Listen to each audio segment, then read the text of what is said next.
के आखिरी छोर पर जहां कच्ची सड़कें धूल में गुम हो जाती थीं, वहीं एक टूटे फूटे घर में रमेश अपने 2 छोटे बच्चों के साथ रहता था। कुछ साल पहले उसकी पत्नी बीमारी के कारण चल बसी थी और तब से वो अकेला ही अपने बच्चों को पालने में लगा हुआ था। लेकिन अब गांव में काम की कमी और लगातार पड़ते सूखे ने उसकी जिंदगी को और कठिन बना दिया था। रमेश का बड़ा बेटा गोपी और छोटी बेटी राधा दोनों कई दिनों से भूखे थे। कभी कोई पड़ोसी रोटी दे देता तो कभी गांव की दुकान से बचा हुआ खाना मिल जाता, लेकिन ये रोज नहीं होता था। आज तीसरा दिन था जब घर में अनाज का एक भी दाना नहीं था। आंखों में आंसू लिए राधा ने मासूमियत से कहा, बाबा भूख लगी है। हाँ बाबा, बहुत भूख लगी है, लेकिन मुझे थोड़ा सा खाने मिला तो भी चलेगा। रमेश ने अपने बच्चों को देखा। उसके दिल में दर्द की लहर उठी, लेकिन वो कर भी क्या सकता था। थक हार कर वो गांव में अपनी खस्ता साइकिल लेके कोई काम ढूंढने निकला, पर हर जगह उसे वही जवाब मिला, अभी कोई काम नहीं है। भूख और निराशा से बेहाल रमेश के कदम अनजाने में श्मशान तक आ गए। वहां एक अधजली चिता की लपटें अब भी ठंडी हवा में झूम रही थी। जलती लकड़ियों की चरमराहट के सिवा चारों ओर सन्नाटा था। उसने अपनी साइकिल बाहर खड़ी की और अंदर बढ़ा। चिता के सामने बैठकर वो अपनी हालत पर पछताने लगा। आंखों से आंसू बह निकले। घर जाकर बच्चों को क्या कहूंगा, वो बड़बड़ाया। अचानक एक भारी आवाज गूंजी, कौन हो तुम? रमेश ने चौंक कर सिर उठाया। उसके सामने एक बूढ़ा आदमी खड़ा था। चिता की बुझती लपटों की हल्की रोशनी में उसका चेहरा भुतहा लग रहा था। उसने मोटी शॉल ओढ़ रखी थी और हाथ में एक पुरानी लकड़ी की लाठी पकड़ी थी। बूढ़ा पास आकर बैठ गया और रमेश को गौर से देखने लगा। फिर उसने शांत स्वर में पूछा, और रो क्यों रहे हो इस तरह? ये कोई अपना था क्या? रमेश ने गहरी सांस ली। नहीं बाबा, मैं तो बस अपनी किस्मत पर रो रहा था। उसने झिझकते हुए पूछा, पर आप यहाँ क्या कर रहे हैं? मुझे लगा था श्मशान में इस समय कोई नहीं होगा। मैं यही रहता हूं बेटा, श्मशान की देखभाल के लिए। श्मशान में आपको डर नहीं लगता? जो जिंदा है उनसे डरना चाहिए। मरे हुए कभी भी किसी का बेमतलब बुरा नहीं करते। रमेश चुप रहा। हवा में अब भी जलती चिता की गंध तैर रही थी। कुछ देर बाद बूढ़े ने धीरे से पास रखे भोजन की ओर इशारा किया। भूखे हो? रमेश ने सिर झुका लिया। खा लो, लेकिन सिर्फ आज के लिए। रमेश ने कांपते हाथों से चावल का गोला उठाया और जल्दी से मुंह में डाल लिया। लंबे समय बाद खाना मिलने पर उसकी आंखें नम हो गईं। लेकिन जब उसने एक मुट्ठी चावल अपनी जेब में रख लिया तो बूढ़े की आंखें चमक उठी। उसकी आवाज अब भारी और गूंजती हुई थी, मैंने कहा था सिर्फ तुम्हारे लिए। रमेश घबरा गया। मेरे बच्चे 3 दिनों से भूखे हैं। मैं बिना उनके लिए कुछ लिए वापस नहीं जा सकता। आज तुम लेके जा सकते हो। आज मैं तुम्हें मना नहीं करूंगा, लेकिन फिर से यहाँ की किसी चीज को हाथ मत लगाना, नहीं तो तुम्हें उसका दाम चुकाना पड़ेगा। मैं नहीं होगा पापा, आपका बहुत बहुत शुक्रिया। बूढ़े ने अपनी लाठी जमीन पर ठोकते हुए कहा, इंसान का लालच उससे कुछ भी करवा सकता है। भूख मजबूरी है, लेकिन लालच एक रोग है और इस रोग की सजा बहुत भयानक होती है। अगर तुम फिर से यहाँ आए तो याद रखना, इस बार तुम सिर्फ खाना नहीं लोगे, बल्कि ऐसा कुछ खो दोगे जिसकी तुमने कभी कल्पना भी नहीं की होगी। रमेश ने सिर झुका लिया। वो चुप रहा। उसके शरीर में एक सिहरन दौड़ गई, लेकिन बच्चों की भूख उसकी हर सोच पर भारी थी। रमेश थके कदमों से घर पहुंचा। टूटी हुई झोपड़ी के अंदर घना अंधेरा था।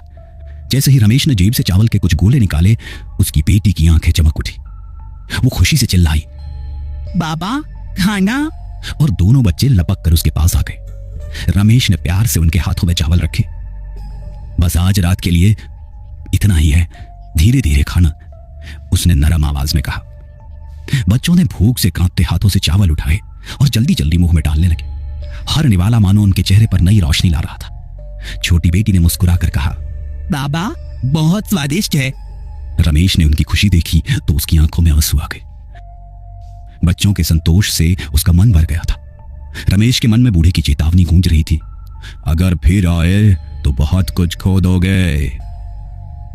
अगले दिन भी वही हाल रहा। कोई काम नहीं मिला और बच्चों की आंखों में फिर वही भूख थी। आखिरकार रात होते ही रमेश के कदम फिर से श्मशान की ओर बढ़ने लगे। आज श्मशान में उसे बाबा कहीं नहीं दिखे। उसकी धड़कनें तेज हो गई थी, लेकिन उसके पास और कोई रास्ता नहीं था। वो अपने बच्चों को भूखा नहीं रखना चाहता था। उसने डरते डरते किसी चिता के पास रखे खाने को उठाया और वहां से साइकिल उठाकर सीधा अपने घर के लिए निकला। पूरे रास्ते में उसे ऐसा लगता रहा जैसे उसके पीछे कोई आ रहा था। अगले 4 दिनों तक यह सिलसिला चलता रहा। रमेश का डर अब कम हो चुका था। रमेश अब बिना किसी झिझक के चिता के पास रखा भोजन उठाने लगा। लेकिन 5वें दिन सब कुछ बदल गया। उस रात वो फिर से स्मशान आया। खाना ढूंढते हुए उसे पूरी तरह जली चिता में कुछ चमकता दिखा। उसने उसमें लकड़ी से कुरेद के देखा तो वो सोने की अंगूठी थी। वो बहुत खुश हुआ। उसने और भी पूरी जली चिताओं को ढूंढना शुरू किया। बहुत सारा सोना मिलने के बाद भी वो ढूंढता रहा। उसे रोज चावल के 2 निवालों के लिए स्मशान नहीं आना था। बहुत देर हो गई थी। रमेश तो मानो अपने होश में ही नहीं था। वो अब भी चिताओं को कुरेद रहा था कि तभी एक गहरी भयावह फुसफुसाहट हवा में गूंजी। मैंने तुझे चेतावनी दी थी, अब बहुत हो गया, अब बहुत हो गया।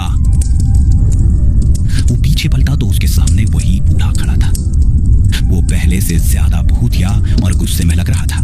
रमेश के रोंगटे खड़े हो गए। वो हकलाते हुए बोला, मैंने मजबूरी में ऐसा किया, मेरे बच्चे भूखे थे। श्मशान के नियम तोड़े, मरे हुओं का भोजन चुराया। मैंने तुझे पहले ही मना किया था, लेकिन 4 दिन तक खाना चुराया। मैंने तुझे रोका नहीं, लेकिन आज तेरा लालच और बढ़ गया। अब तुझे इसकी सजा मिलेगी। अब एक बार और, बस आज के लिए माफ कर दीजिए। बूढ़े के होठों पर एक अजीब सी मुस्कान आई। अब बहुत देर हो चुकी है, इसका अंजाम तुझे भुगतना ही होगा। जैसे ही बूढ़े ने ये कहा, उसका शरीर काला पड़ने लगा। उसकी हड्डियां चटकने लगी। देखते ही देखते उसकी शक्ल विकराल हो गई। वो अब इंसान नहीं था, वो एक श्मशान का पिशाच था। अब तुझे इसकी कीमत चुकानी पड़ेगी, पिशाच ने भयंकर आवाज में कहा और रमेश की ओर बढ़ा। रमेश जान बचाते हुए बिना कुछ सोचे समझे तेजी से अपनी साइकिल की ओर भागा। पीछे से भयानक हंसी गूंज रही थी। तो भाग सकता है, लेकिन बच नहीं सकता रमेश। रमेश बिना रुके साइकिल पर बैठा और पूरी ताकत से पैडल मारने लगा। उसकी साइकिल बेतहाशा गांव की ओर दौड़ रही थी। उसके पीछे से उसी पिशाच की गुर्राहट की आवाज सुनाई दे रही थी। डर और पसीने से वो बुरी तरह बेहाल हुआ था। घर पहुंचकर रमेश हांफता हुआ अंदर घुसा, पर जैसे ही उसने देखा उसका दिल टहल गया। उसके बच्चे खुशी से खाना खा रहे थे। बाबा, आज खाना बहुत स्वादिष्ट है, गोपी ने हंसते हुए कहा। रमेश का खून जम गया। कौन लाया है खाना? आप ही तो अभी खाना देकर बाहर चले गए। राधा बोली। रमेश घबरा कर बाहर भागा। सड़क के किनारे एक धुंधली आकृति खड़ी थी। उसकी कद काठी, कपड़े, सब कुछ रमेश जैसा। कौन है वह? रमेश ने कांपती आवाज में पूछा। वो आकृति धीरे धीरे ले। रमेश का गला सूख गया। वो वही पिशाच था। मैं आ गया हूं रमेश, अब तुम्हें तुम्हारी गलती की कीमत चुकानी होगी। अब तेरे बच्चों की बारी है। रमेश जोर से चीखा। नहीं, नहीं, मुझसे गलती होगी। मेरे बच्चों को मत छूना। मैं जो कहूं करने को तैयार हूं।